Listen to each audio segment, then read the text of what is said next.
So Tim Keller is a well-known author and a pastor at a church in New York City, and he often gets asked the question, what does it mean to be a Christian blank?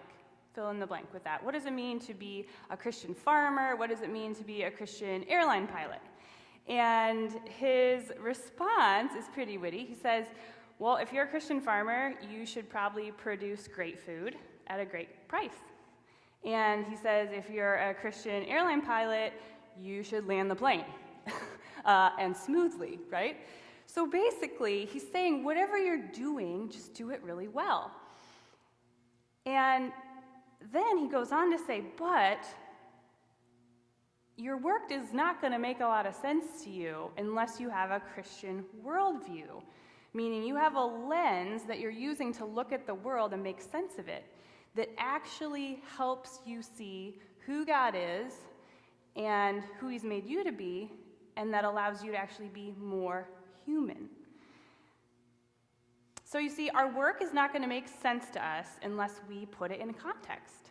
We need a story to make sense of what we're doing here. And unfortunately, I think one of the most common stories in the American church is this. When I come here, I do God's work, and when I go out there, I just make money. Now, I definitely think that is the path of least resistance. It's much easier, right, to put your work in a box and say, work is over here, church is over here, this is nice and pretty. It makes sense to me.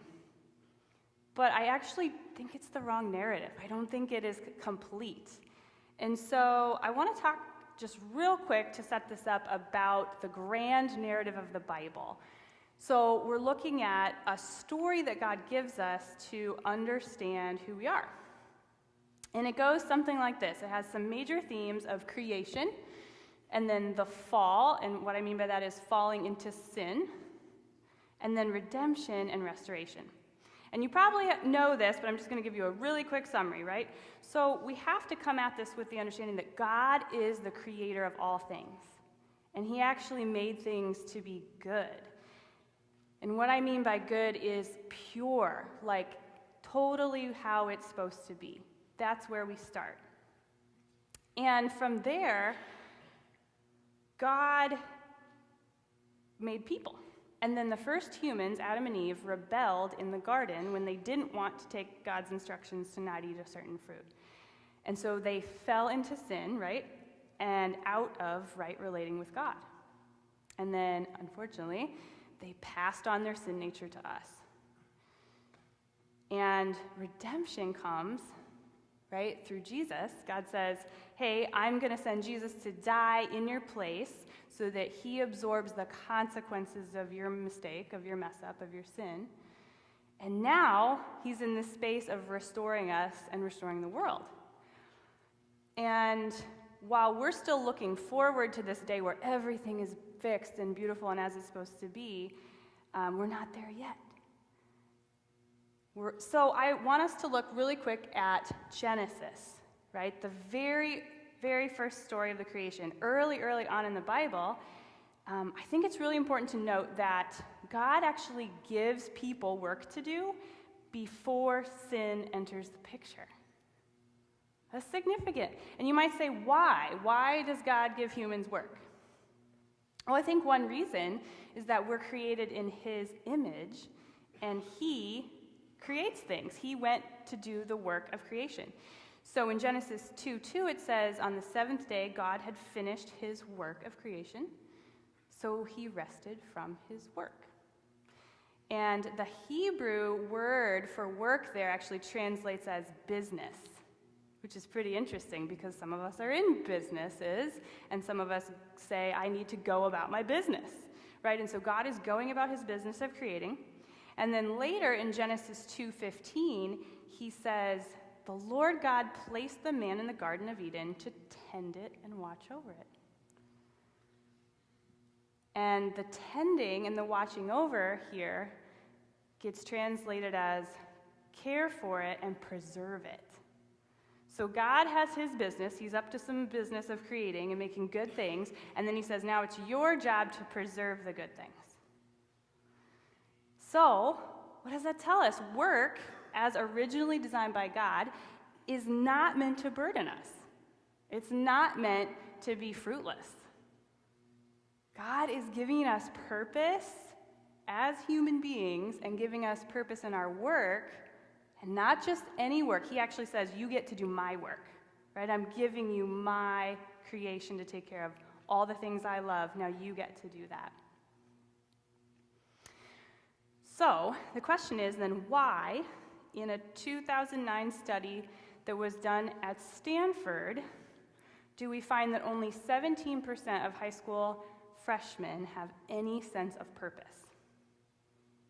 And then they polled those same students later as seniors, and unfortunately that statistic only goes up 5% to 23% of high school seniors have any sense of what they're doing with their life.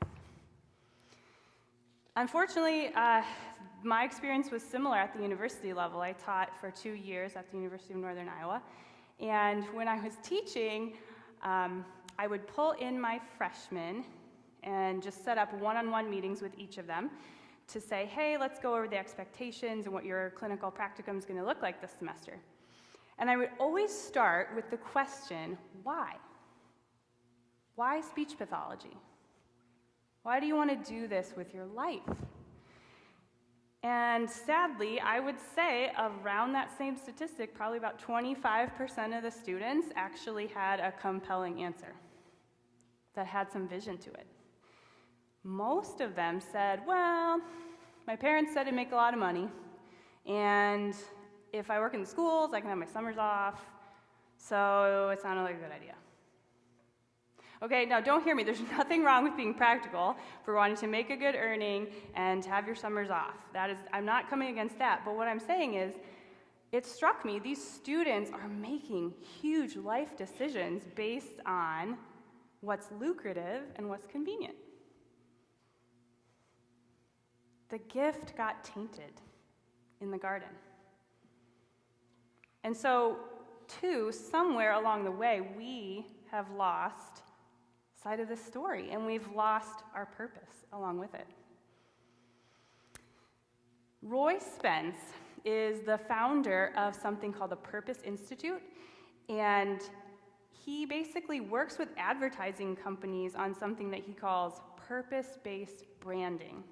And I have this quote up here from him, and the fun part of this story is that I was researching a little bit for this talk, and I picked up this publication called the ASHA Leader, and this is my speech pathology's national organization's monthly publication. And I found an interview with Roy Spence in this magazine, in this journal. And I thought, well, that's pretty cool. And it turns out that ASHA, which is, again, the American Speech Language Hearing Association, is bringing Roy Spence to the national convention this year. And he's going to talk to speech pathologists about purpose, like doing something on purpose. And he basically says the road to purpose is full of happiness and joy. And every time I get off the road, I'm not as fulfilled, I'm not as happy, and I'm not as productive. If you have purpose in your work, you never have a job. You just have work to do. And I loved that because it just reminded me of the fact that God gave us work early on before everything was tainted, when it was in its original form. We get to do work. And so if we have purpose behind it, I think that is where we get our meaning. So this sounds like the kind of life I want to have. And it's the kind of life that I want you all to live too. And so what we're going to do with the rest of the time is just kind of use this biblical narrative of creation, fall, redemption, and restoration to look at what does it mean to become more human as we work. What could this look like? And how is this countercultural to maybe what the world is telling us? So I will credit Tim Keller. He was super helpful in researching and doing some of this work, so just know he's the man. Got a lot of good ideas from him. So the first thing is Jesus gives you a worldview without which work would become your master and not your servant. So see, you do need a worldview, right? You do need a place and a way to understand what's going on in your life. We all have it, even if you don't acknowledge that it's Christian, right? You are using some sort of lens to make sense of what's happening to you.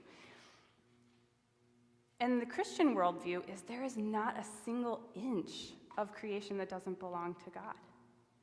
It's all His, and so we want to work in a manner in which God does. And we see God working in the Bible with justice and compassion and care and creativity. Just a few weeks ago, the staff was making kind of a tough decision about our kids' ministry. And we were getting really lost in all of the details, right? And don't get me wrong, I love details. So I'm sitting there going, well, what about this? And what about this? And how's this going to affect this? And if we change this, then this person's going to be upset. And it was becoming really, really murky. And someone said, well, I just don't think this is going to be fair for everybody. And then we realized, well, gosh, fair is like a moving target. Fair is what's fair for you is not fair for me. And so we were really stuck. And then there was just this breakthrough that happened. And we said, wait a minute. What if we just change the story? What if the metric that we use for our kids' ministry becomes engagement? What if we look at, are the kids engaging in the process of learning about Jesus? Are they engaged with their peers? Are they having fun? Do they have relationship with the other kids in their class and with their teachers? What if that is what we're looking at to make decisions? And then it just became super crystal clear. Like, this is the way forward. So basically, with a worldview, my work can serve the purpose of Jesus, right? It doesn't become my own ideas and my own thing that I'm trying to be a slave to. I can say, yeah, this serves the purpose that Jesus is giving me. And I think when work is my servant, when it's serving the purpose that I'm trying to do and what God's trying to do, I stay engaged with the big picture, right? We got way lost in the details when we didn't have the right worldview of the kidsmen. And when I'm a slave to work and it becomes my master, I get really tunnel visioned real fast. And I think it's easy to check out, to disengage. And that's something that Brené Brown is talking about in her text. Like, we have a problem with disengagement in our work. People are checked out. The next point is Jesus gives you a concept, I love this one, a concept of the dignity of all work, without which work can bore us. So I love this passage in Colossians. You're probably familiar with it, and it's simple but really, really profound. So I want to walk through it here a minute. Colossians 3:23 says, "Work willingly at whatever you do, as though you're working for the Lord and not for men." So the word willingly, in other translations in the Bible, the word is heartily there. And what that really means in the Greek is the soul. And it's suke, as Amos pronounces it. I would read it psyche, because it looks like psyche. And I'm the speech pathologist, so I'm going with psyche. But basically, this is telling us it's the core of who you are that you bring to your work. Like, your inner self can show up at work. So he's not just saying, like, give it a good effort, put all your physical strength in it. He's saying, bring your whole self to your work. And then he goes on, and you notice that he says, at whatever you do. There is no hierarchy of importance here. It's just whatever you're doing. In fact, the people who do the simplest kinds of work really are the fingers of God, because work is God caring for his creation, right? Our culture likes to rank things and try to put labels on people and decide, well, who's really contributing in society, right? Like, it's got to be the people who are making the most money and doing the most stuff. Those are really the people who contribute. And then we like to say, these people over here don't seem like they're pulling their weight. God is not doing that here. We see God saying, are you caring for my world, and are you caring for the humans in it? If you can answer yes to any of those things, great, you're doing the work of God. If you're a landscaper and you're taking care of the grass, mow with excellence, right? If you're a janitor, you're making things clean for the rest of us. That's a huge thing, because we all get to enjoy the cleanliness of our environment and of our world and of our buildings. And if you're a mom or a dad, like, you can do the dishes unto Jesus. You can, right? The dishes are a huge area of conflict in my marriage, but I really try to do the dishes unto Jesus, but I'm not there yet. I have to read more of Brother Lawrence. He has a whole book on doing very simple menial tasks as unto God. But that is exciting, guys. We are working for Jesus, not for people. It sounds really simple, but it's actually pretty cool. It's pretty profound that the creator of the universe is who we work for. Have you ever thought of that? It's pretty awesome. And I know we've all had these painful experiences in our work where we want to just give up, throw the towel in because we're being oppressed, or there's a shame-based culture at work where you're getting punished and made fun of. And then sometimes you dig deep and you find this inner strength to be like, I'm still showing up. I'm still going to serve. I'm still going to care. I'm still going to love these people. And really, I think for me, in those moments, I have to remember, God is doing work for me. That is why I can work. That is why I can show up. He feeds me. He clothes me. He keeps me safe. So all of my work in service to God is coming out of this realization that God has first worked on my behalf. He's working for our good, and he's working for our flourishing, and that is an awesome foundation to have. The third thing I think that Jesus would say about our work is he wants to give us hope in our work. We need hope to go forward with all these things. And think about it. If you're an artist, your heart's desire is to bring beauty to the world, to make it more beautiful, right? And if you're a city planner, your desire is to build the most efficient infrastructure and buildings and get services to the most people in your town. And if you're a lawyer, you're working for justice.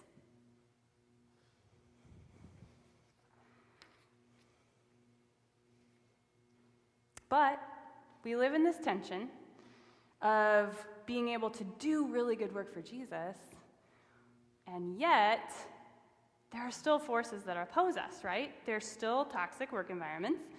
There are still things that are ugly, right alongside the beauty that we experience. Our cities are still marked by poverty and crime. And our legal system is still quite broken, right? So, because of sin, going back to the big picture narrative, right? Because of sin, we will not see the fruit of all of our labor on this side of heaven, right? In the earth, we're not going to see it all get accomplished the way that we hope for. There's going to be a ton of work left undone. There's much that we're going to do that feels like that was just for nothing. I have so many stories of patients who come in, they have a stroke because they're not managing their diabetic neuropathy, we amputate their leg, we rehab them, send them back out, and then here they come back in 3 months later. And we call them the frequent flyers. And I say, oh, why aren't you back? This makes me sad. Was all my work for nothing? We're seriously back just where we started.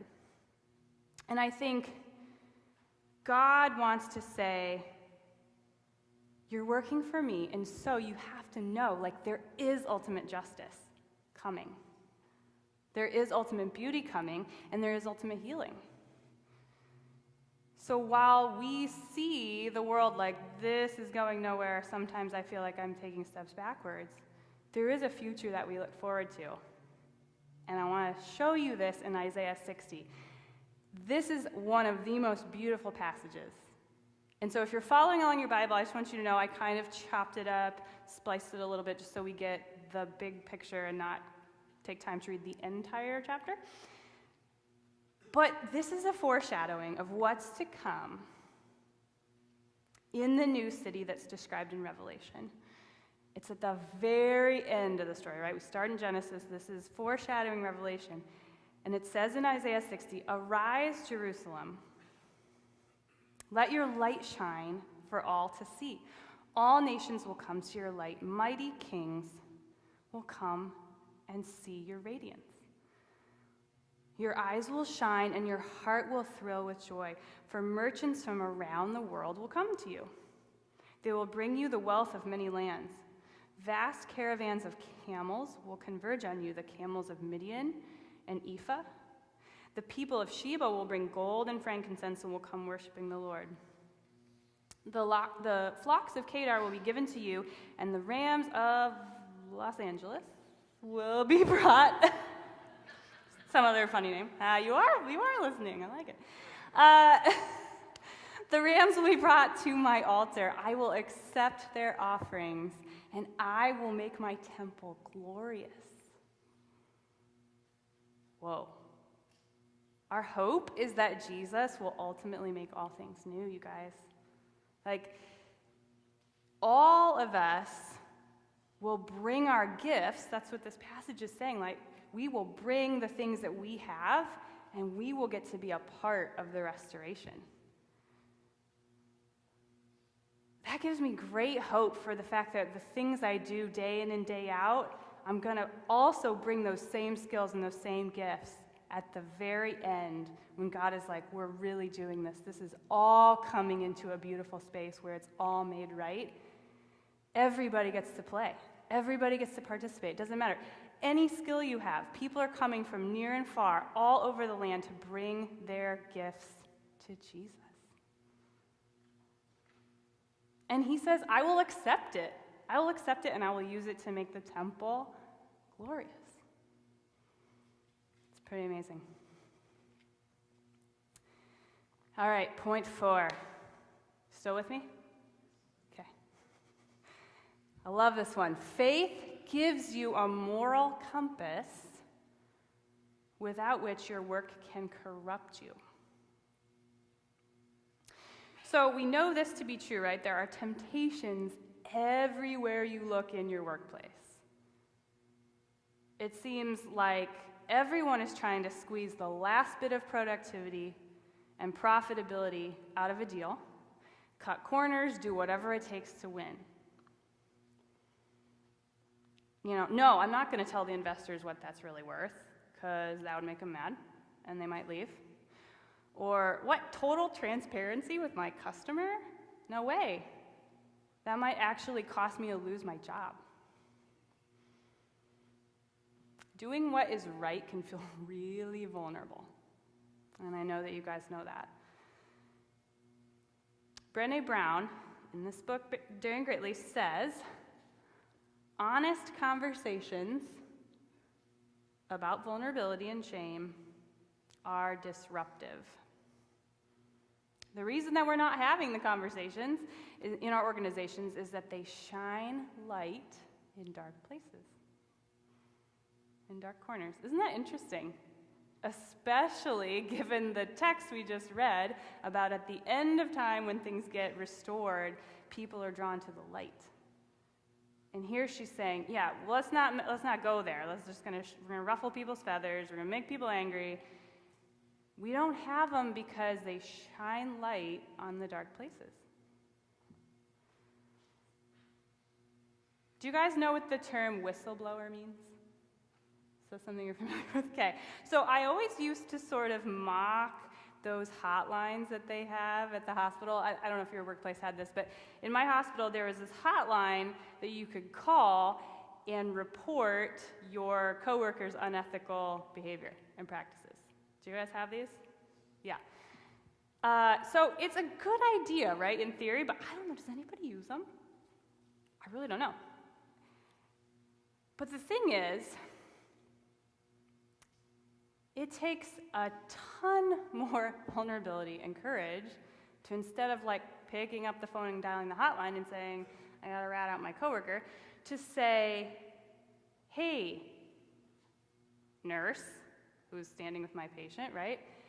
I really care about you, and I really care about this patient, and I'm really concerned that you didn't double check that dosage of medication, and I'm worried that if you don't double check it, you might give this person too much medicine and cause a problem. Right? That's vulnerable. Because what's the expected response? Don't tell me how to do my job, right? Mind your own business. Go do your work. You stay over there, I'll stay over here, everybody's fine. I've totally had that said to me. And then it's interesting, on the other side of the conversation, when people want to give us feedback, we hide, right? We do the same thing. Instead of saying, oh, wow, you're right. That was going to be an error. I'm so glad that you pointed that out to me. I'm so glad you told me about that. What if we could dare greatly and realize that we are not always going to get it right in our work? And we could really come at that with some humility and with some gratitude for that coworker who had the courage to point out my mistake. Because feedback is really, really necessary for transformation. And you guys know I'm all about transformation. I love talking about how we change, how we grow, how we become more of who God is wanting us to be. But it can't happen if you're just in a closed loop cycle. Like if you run on autopilot in your jobs, and as a parent, and in your workplace, whatever, you're just going to keep doing the same things over and over, right? Like, I love routine, and I can get very, very, very attached to my routine. Get up, make the coffee, go get in my car, drive to work, do the things, come home. But like, something has to disrupt that cycle. And I think that's what Brené Brown is saying in her text on this. Have the conversation, right? It's disruptive, yes, but it's so worth having it. And I think the Bible backs us up on this. So the next passage that I'm going to put up here, I'm sorry, the reference is actually wrong. It's not Hebrews, it's Ephesians 5, 8 to 13. And it says, for you were once darkness, but now you're light in the Lord. So live as children of the light, for the fruit of the light consists in all goodness, righteousness, and truth, and find out what pleases the Lord. Have nothing to do with fruitless deeds of darkness, but rather expose them. Expose them. It is shameful even to mention what the disobedient do in secret, but everything is exposed by the light. Everything that is exposed by the light becomes visible, and everything that is illuminated becomes a light. I love this. Are you guys seeing this theme of light and darkness? It's amazing, right? This is a call to not be corrupted by evil, but to expose it in our workplaces. That is a super tall order. Like, who really wants to sign up to be like, I'm going to make everybody mad and show everybody where the darkness is? It's tough.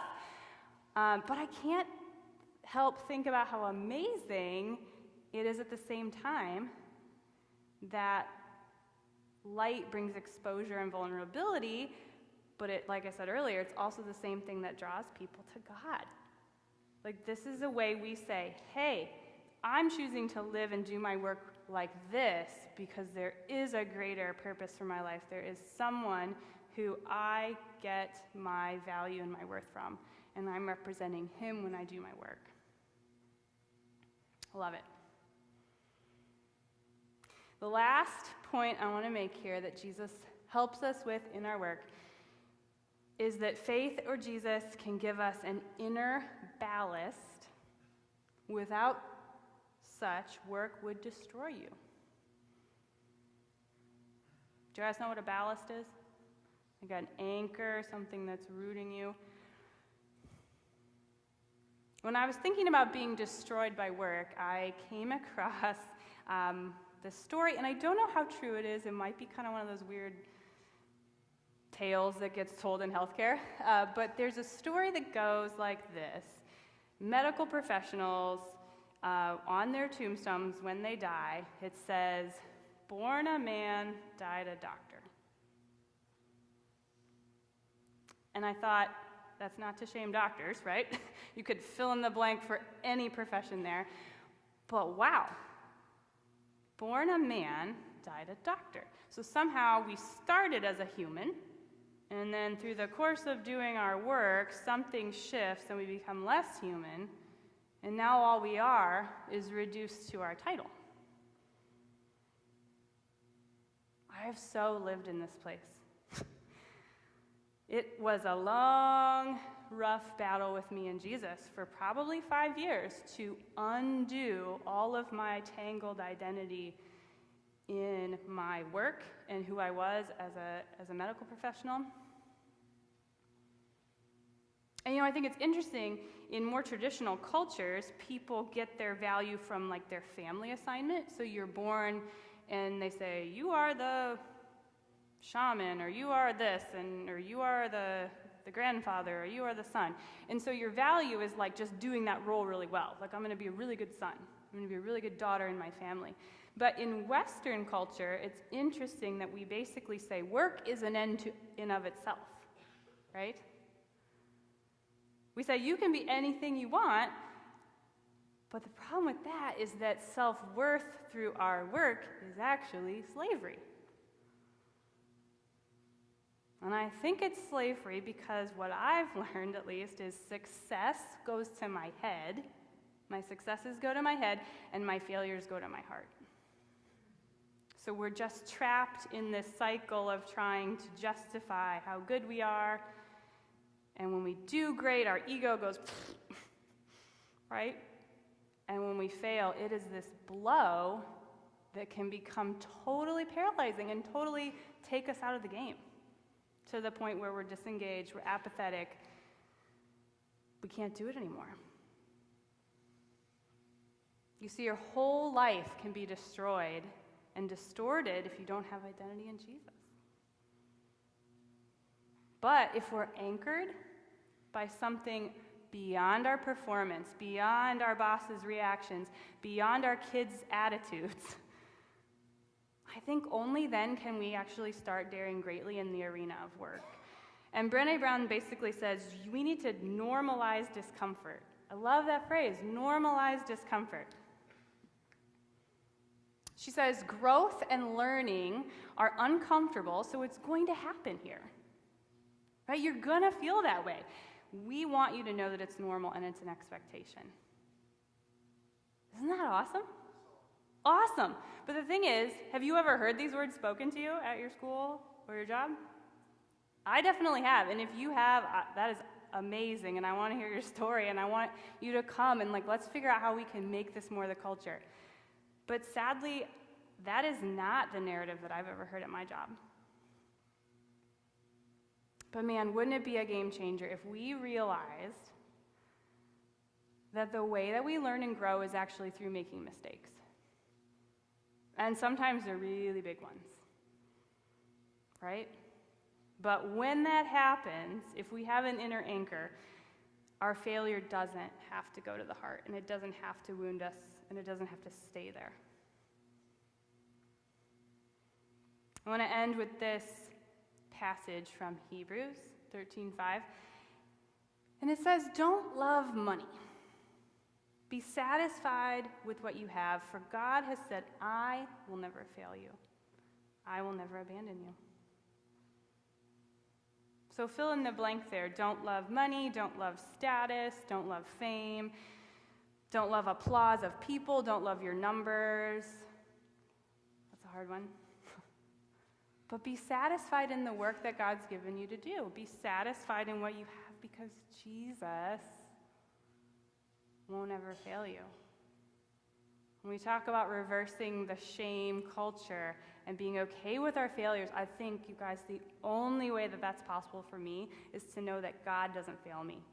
So I can keep messing up and keep growing and keep stretching, but God will not fail you. So let's pray. Holy Spirit, I ask that you would continue to come and bring us into your light, God. Jesus, help us rest in the assurance that you created us, and because you made us, that we have purpose and we can have courage to be human and to rehumanize our workplaces. And we can fail, God, because you don't.